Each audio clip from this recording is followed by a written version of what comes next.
How's it going, everybody? We are back, episode 6. Now, I know I've been a little way, been a little bit inconsistent.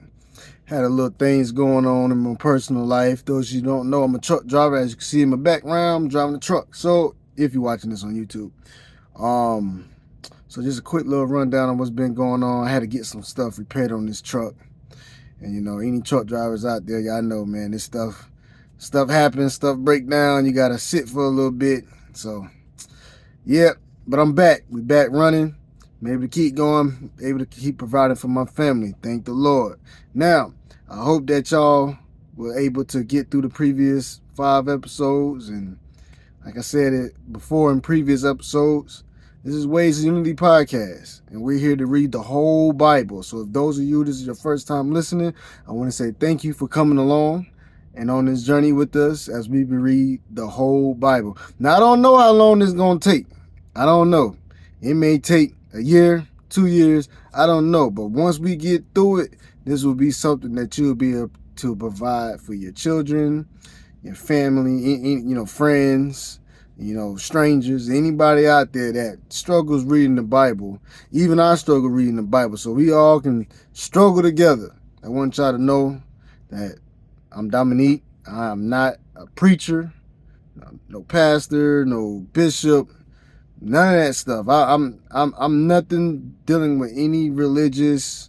I don't have any religious background other than my mom and grandparents and the people around me taking me to church. I participated in Sunday school, for the children. I participated in Bible study on Wednesdays.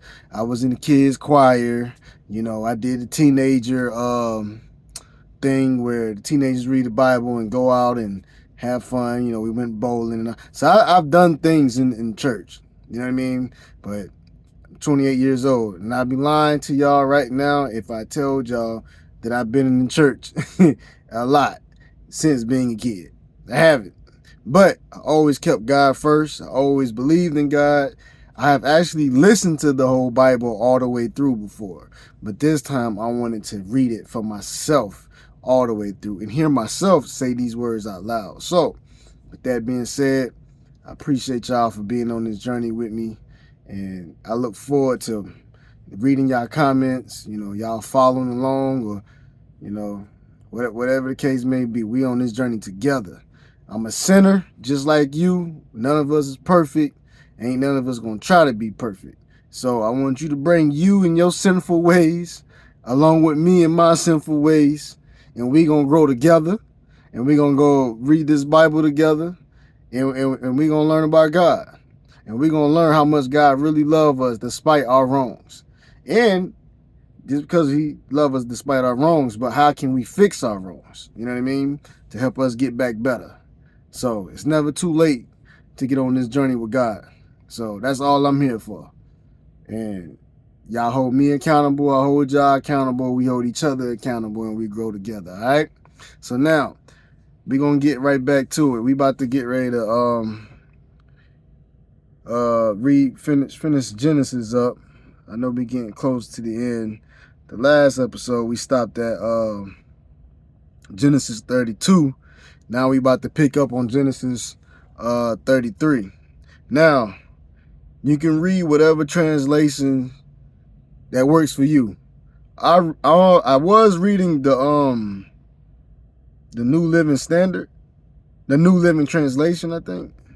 But now I'm reading the Legacy Standard Bible because instead of the Bible saying Lord, I wanted them to say God's name, Yahweh. So I wanted to read that. Now that's a little bit more different topics of my reason for that, but maybe we can get into that another time. But as of right now, I'm reading I just said it. Make sure the Legacy Standard Bible. That's the translation I'm reading. And also I'm reading on my tablet. So those of you who don't have a hard copy Bible, we live in a world now, man, where technology rules everything. It's easy to get a Bible. Whether you get a hard copy on a book, paperback, hard copy, hardback book, whatever, or your phone, your tablet, There's no excuses. You know, the Bible has been written and printed for many years. So wherever how you read it the way you feel comfortable. All right. Now, let's start this off with the Lord's Prayer, my personal favorite prayer, because this I want y'all to listen to the words of this prayer. I never really took the time to say this, but when y'all get the time, look up the Lord's Prayer, and it's in the Bible, so we'll eventually come across it.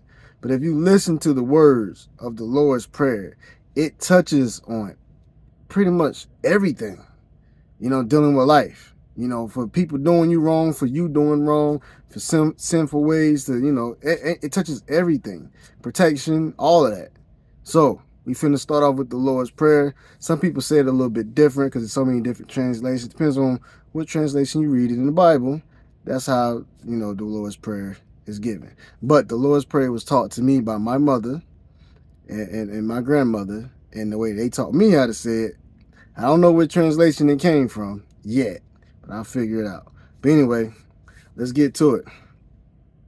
Our Father, which art in heaven, hallowed be thy name. Thy kingdom come, thy will be done, on earth as it is in heaven. Give us this day our daily bread. Forgive our trespasses, and we forgive those who trespass against us.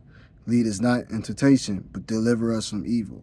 And thine is the kingdom, the power, and the glory, forever and ever. Amen. All right. Now, let's get to it, guys. Genesis chapter 33. All right. Verse 1. Then Jacob lifted up his eyes and saw, and behold, Esau was coming, and 400 men with him. So he divided the children among Leah and Rachel and the 2 servant women. And he put the servant women and their children first, and Leah and her children after them, and Rachel and Joseph after them. But himself passed on ahead of them and bowed down to the ground 7 times until he came near to his brother. Then Esau ran to meet him and embraced him and fell on his neck and kissed him, and they wept. And he lifted up his eyes and saw the women and the children and said, Who are these with you? And he said, The children who God has graciously given your servant. Then the servant women came near with their children, and they bowed down. Leah likewise came near with her children, and they bowed down. And afterward Joseph came near with Rachel, and they bowed down. And he said, What do you mean by all these camps which I have met? And he said, To find favor in the sight of my Lord. But Esau said, I have plenty, my brother. Let what you have be your own. And Jacob said, No, please, if now I have found favor in your sight, then take my present from my hand. For I see your face as one sees the face of God, and you have received me favorably. Please take my blessing, which has been brought to you, because God has dealt graciously with me, and because I have everything. Thus he urged him, and he took it. Then Esau said, Let us take our journey, and go, and I will go before you. But he said to him, My Lord knows that the children are weak, and that the flocks and herds, which are nursing, are a care to me. And if they are driven hard, one day all the flocks will die. Please let my Lord pass on before his servant, and I will lead on slowly, according to the pace of the cattle that are before me, and according to the pace of the children, until I come to my Lord at Seir. Then Esau said, Please, let me leave with you some of the people who are with me. But he said, Why do this? Let me find favor in the sight of my Lord. So Esau returned that day on his way to Seir. But Jacob journeyed to Succoth and built for himself a house and made booths for his livestock. Therefore the place is named Succoth. Now Jacob came safely to the city of Shechem, which is the land of Canaan. When he came from Paddan Aram, and he camped before the city, then he bought a portion of a field where he had pitched his tent from the hand of the sons of Hamor, Shem's father, for 100 kestah. Then he set up there an altar and called it El Elah Israel. If I messed that up, I apologize. But that stands for God, the God of Israel. El Alahi Israel. That's what that stands for. Well, that's what that means. All right, let's keep going. Genesis 34. Now Dinah, the daughter of Leah, whom she had borne to Jacob, went out to see the daughters of the land. Then Shechem, the son of Hamor, the Hivite, the prince of the land, saw her and took her and lay with her and violated her. Uh-oh. That don't sound like that was mutual. And he was deeply attracted to Dinah, the daughter of Jacob. And he loved the young woman and spoke to the heart of the young woman. So Shechem, if I'm mispronouncing these names, just bear with me, guys, because I said this before. If you're a new listener, I don't know how to say none of these names. I'm from America, and a lot of these names was created in the Middle East and African, and so I have a hard time pronouncing it. If you know how to pronounce it, I ask that you help us out, you know. But anyway, let's keep going. Verse 4. So Shechem spoke to his father Hamor, saying, "Get me this girl as a wife." Now Jacob heard that he had defiled Dinah, his daughter, but his sons were with his livestock in the field. So Jacob kept silent until they came in. Then Hamor, the father of Shechem, went out to Jacob to speak with him. Now the sons of Jacob came in from the field when they heard it. And the men were grieved, and they were very angry, because he had done a disgraceful thing in Israel by lying with Jacob's daughter, for such a thing ought not to be done. But Hamor spoke with them, saying, "The soul of my son in Shem longs for your daughter. Please give her to him as a wife, and intermarry with us. Give your daughters to us, and take our daughters for yourselves. Thus you shall live with us, and the land shall be open before you. Live and trade in it, and take possession of property in it." And Shem also said to her father and to her brothers, "If I find favor in your sight, then I will give you whatever you say to me. Ask me ever so much bridal payment and gift, and I will give according as you say to me. But give me the girl as a wife." But Jacob's son answered Shem and his father Hamor with deceit, and thus they spoke, because he had defiled Dinah, their sister. And they said to them, "We cannot do this thing, to give our sister to one who is uncircumcised, for that will be reproach to us. Only to this condition will we consent to you.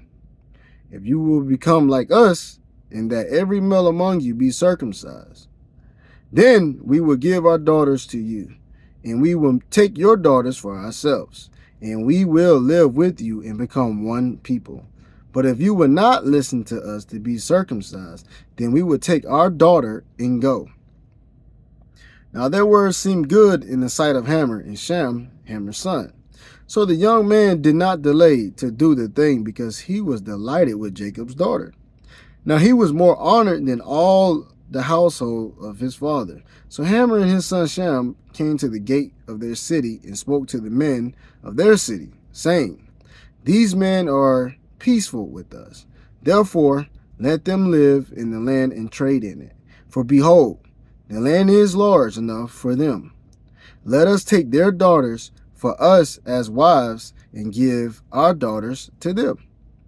Only on this condition will the men consent to us to live with us, to become one people, that every male among us be circumcised as they are circumcised.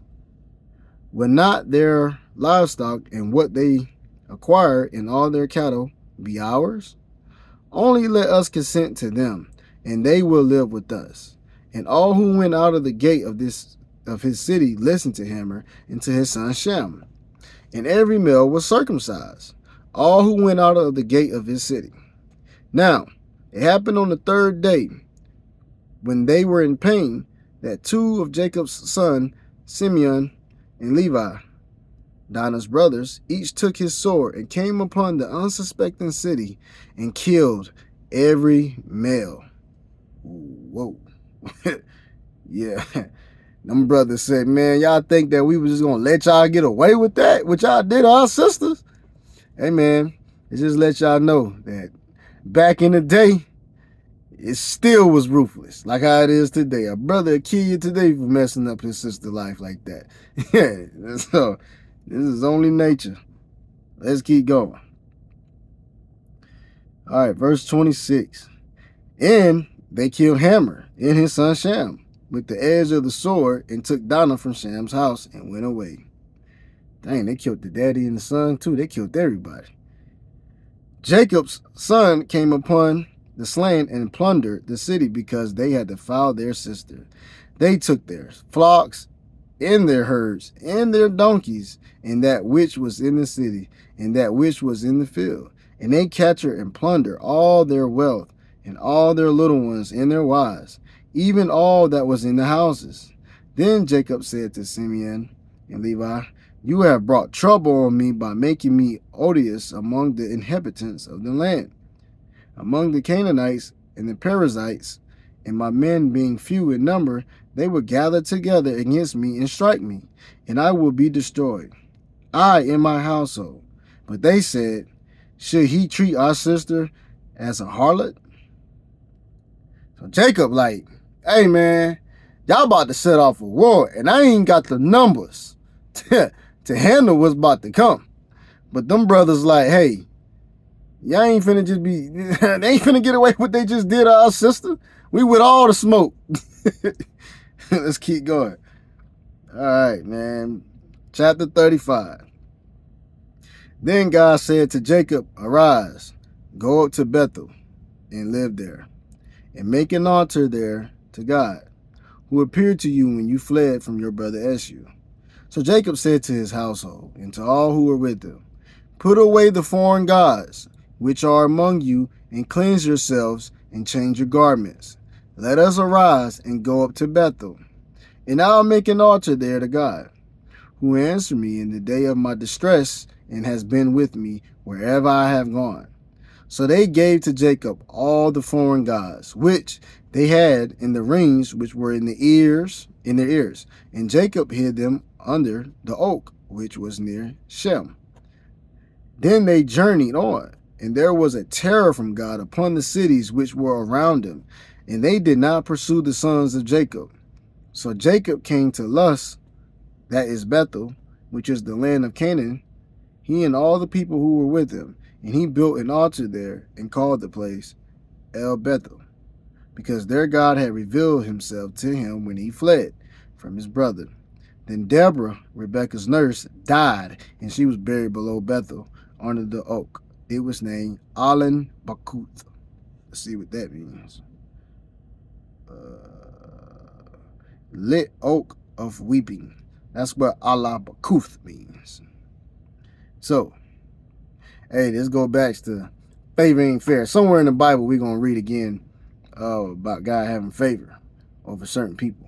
And this is one of those moments where Jacob has favor, because God brought terror amongst all them cities that he was going to fear, was going to retaliate for what his sons did. But God said, I got you. Don't worry about it. Don't worry about it.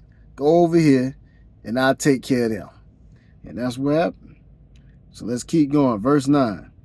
Then God appeared to Jacob again when he came from Paddan Aram, and he blessed him. And God said to him, your name is Jacob.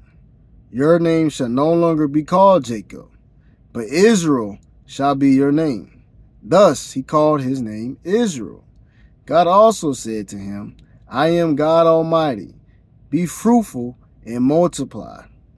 A nation and an assembly of nations shall come from you, and kings shall come forth from your loins. And the land which I gave to Abraham and Isaac, I will give it to you. And I will give the land to your seed after you. Then God went up from him in the place where he had spoken with him. And Jacob set up a pillar in the place where he had spoken with him, a pillar of stone. And he poured out a drink offering on it. He also poured oil on it. So Jacob named the place where God had spoken with him Bethel. Then he journeyed from Bethel, and there was still some distance to go to Ephrath. And Rachel gave birth, and she suffered severely in her labor. Now, it happened that when she was in severe labor, the midwife said to her, "Do not fear, for now you have another son." Now it happened as her soul was departing, for she died, that she named him Benoni, but his father called him Benjamin. So Rachel died and was buried on the way to Ephrath, that is Bethlehem, and Jacob set up a pillar over her grave. That is the pillar of Rachel's grave to this day. Then Israel journeyed on and pitched his tent beyond the Tower of Eder. So, real quick, Jacob's name is no longer Jacob. Jacob has now became Israel. So yeah, God will do that. Remember, God changed Abram's name to Abraham. So, sometimes God be like, you know what? I'm going to give you a different name, not the name that you was birthed with. Let's keep going. Verse 22. Now it happened while Israel was dwelling in that land, that Reuben went and lay with Bilhah, his father's concubine. And Israel heard of it. And there were 12 sons of Jacob, the sons of Leah, Reuben, Jacob's firstborn, then Simeon, and Levi, and Judah, and Issachar, and Zebulun, the sons of Rachel, Joseph, and Benjamin. And the sons of Bilhah, Rachel's servant woman, Dan and Naphtali. And the sons of Zilpah, Leah's servant woman, Gad and Asher. Those are all Jacob kids. Now, I probably jacked up most of their names, but I apologize. But if you're following along, you get the drift. Let's keep going. These are the sons of Jacob who were born to him in Paddan Aram. And Jacob came to his father Isaac at Mamre and Kiriath Arba, that is Hebron, where Abraham and Isaac had sojourned. Now the days of Isaac were 180 years, and Isaac breathed his last and died. He was gathered to his people, an old man and full of days, and his sons Esau and Jacob buried him. So now Isaac is gone. This is it. He's out of here. He lived a pretty long life. As we see, those numbers of years are still declining. When God said we wasn't allowed to live past 120 no more. So all these people are slowly their ages are slowly starting to get lower and lower and lower. Let's keep going. Let's see what else we got going on. Let's go to the next one. I'm following along in my tablet, guys, so it's a little bit different for me than y'all who following along in the Bible. But let's keep going. Genesis chapter 36. All right, verse 1. Now these are the generations of Esau, that is Edom. Israel took his wives from the daughters of Canaan, Ada, the daughter of Elon the Hittite, and Oholibamah, the daughter of Anah, and the granddaughter of Zibeon the Hivite. Also Basmath, Ishmael's daughter, the sister of Nebaioth, and Ada bore Eliphaz to Esau, and Basmath bore Reu, and Oholibamah bore Jeshua, and Jalam, and Korah. These are the sons of Esau who were born to him in the land of Canaan. Then Esau took his wives and his sons and his daughters and all his household, and his livestock, and all his cattle, and all his acquired goods, which he had accumulated in the land of Canaan. And he went to a land away from his brother Jacob, for their possessions had become too great for them to live together. And the land where they sojourned could not sustain them because their livestock.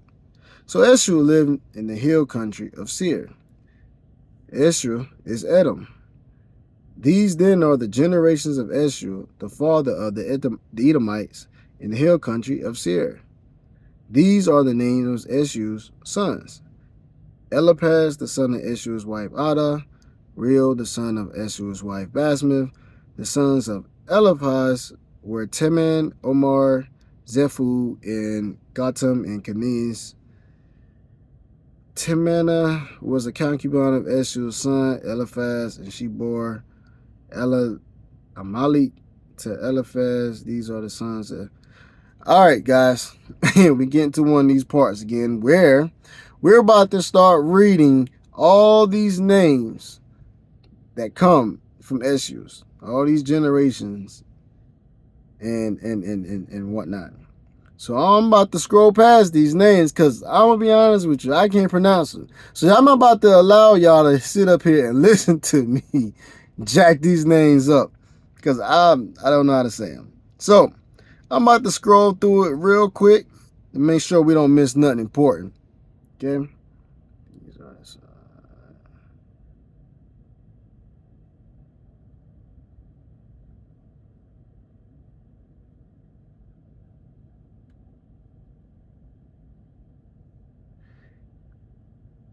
All right. So by the end of chapter 26, it's just giving all the names of, the chiefs, the kings, and whatnot of the people, that reigned during Esau's time. So we're gonna go and get past chapter 26. But if you want to take the time, you can pause this video, or if you're listening to it on a streaming service, you can pause it. Take the time to write these names down if you want, and you can study that from there. Maybe you can help break that down. But for this purpose of the podcast, we got to keep going because I want to make sure that we are still able to read and get most of this done. All right. So, chapter 37. Now, Jacob lived in the land where his father had sojourned, in the land of Canaan.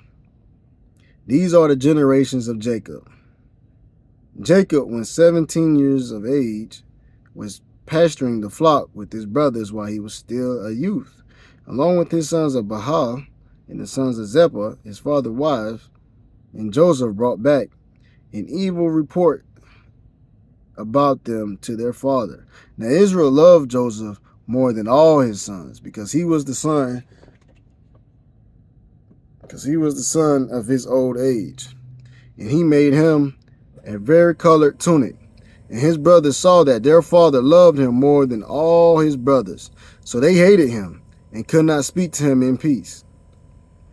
Then Joseph had a dream, and he told it to his brothers. So they hated him even more. And he said to them, "Please listen to this dream which I have had. Indeed, behold, we were binding sheaves in the field, and behold, my sheaf rose up and also stood upright. And behold, your sheaves gathered around and bowed down to my sheaf." Then his brothers said to him, "Are you really going to reign over us, or are you really going to rule over us?" So they hated him even more for his dreams and for his words. Then he had still another dream, and he recounted it to his brothers and said, "Behold, I have had still another dream, and behold, the sun and the moon and even the 11 stars were bowing down to me." And he recounted it to his father and to his brothers. And his father rebuked him and said to him, "What is this dream you have had? Shall I and your mother and your brothers really come to bow ourselves down before you to the ground?" And his brothers were jealous of him, but his father kept the saying in mind. Then his brothers went to pasture their father's flock in Shem. And Israel said to Joseph, Are not your brothers pasturing the flock in Shem? Come, and I will send you to them." And he said to him, "I will go." Then he said to him, "Go now and see about the welfare of your brothers and the welfare of the flock, and bring word back to me." So he sent him from the valley of Hebron, and he came to Shem. And a man found him, and behold, he was wandering in the field. And the man asked him, "What are you seeking?" And he said, "I am seeking my brothers. Please tell me where they are pasturing the flock." Then the man said, They have journeyed from here, for I heard them saying, let us go to Dothan. So Joseph went after his brothers and found them in Dothan. And they saw him from a distance, and before he came close to them, they plotted against him to put him to death. Then they said to one another, Here comes this dreamer. So now, come and let us kill him and cast him into one of the pits, and we will say, A wild beast devoured him. Then let us see what will become of his dreams. Let's stop right there for a second. These brothers of Joseph are so jealous that they are willing to kill this man. They keep the hate out your heart, man. Sometimes it's okay. We got to learn that sometimes it's okay to play, you got to learn how to play your position, should I say. If you got a brother or sister who's at the top, how about you play your position and help them stay at the top? Because if they at the top, if they got love for you, they're going to make sure you still good. You know what I'm saying? But, that's the world we live in today. And even back then, that people see, they don't want nobody above them. But we all got to answer to somebody, physically, mentally, and spiritually. So, and financially for those of us who, are married. You got to answer to somebody in something. But let's keep going. Oh, man, where did I stop at? Yeah. Okay, verse 21. But Reuben heard this and delivered him out of their hands and said, Let us not strike down his life. Reuben further said to them, Shed no blood. Cast him into this pit that is in the wilderness, but do not put forth your hands against him, that he might deliver him out of their hands to return him to his father. Now it happened, when Joseph reached his brothers, they stripped Joseph of his tunic and varicolored tunic that was on him, and they took him and cast him into the pit. Now the pit was empty without any water in it, and they sat down to eat a meal. Then they lifted up their eyes and saw, and behold, a caravan of Ishmaelites was coming from Gilead, with the camels bearing aromatic gum and balm and myrrh, going to bring them down to Egypt. And Judah said to his brothers, What gain is it that we kill our brother and cover up his blood? Come, let us sell him to the Ishmaelites and not lay our hands on him. For he is our brother, our own flesh. And his brothers listened.